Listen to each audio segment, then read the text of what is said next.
Hello guys, free হ্যাঁ, কথাটা ঠিকই শুনছেন।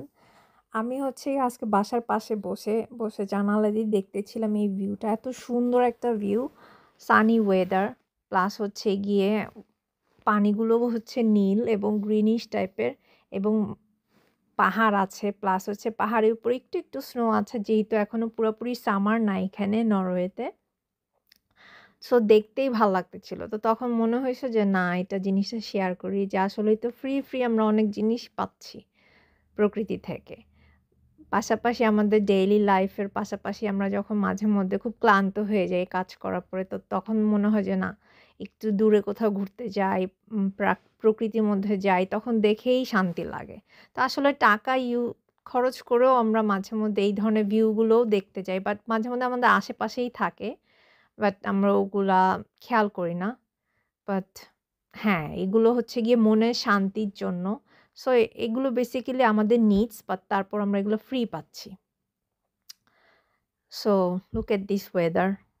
Isn't it beautiful? অনেক সুন্দর একটা ওয়েদার। সো এই তো, এটাই শেয়ার করতে চাচ্ছিলাম।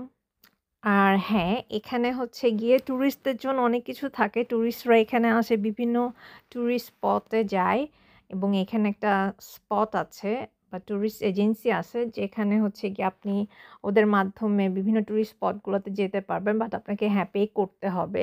অনেক কান্ট্রি থেকে টুরিস্টরা আসে এখানে।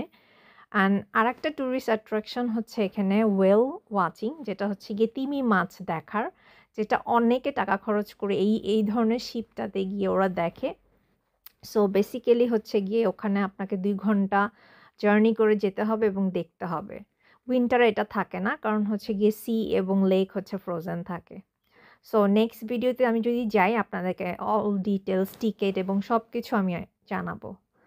সো দেখেন, শিপটা দেখতে অনেক ইয়া লাগতেছে না? আমি একটু জুম করে দেখাচ্ছি। বাট শিপটা মোটামুটি ভালোই বড় আছে, কারণ অনেক টুরিস্ট ওরা নেয়।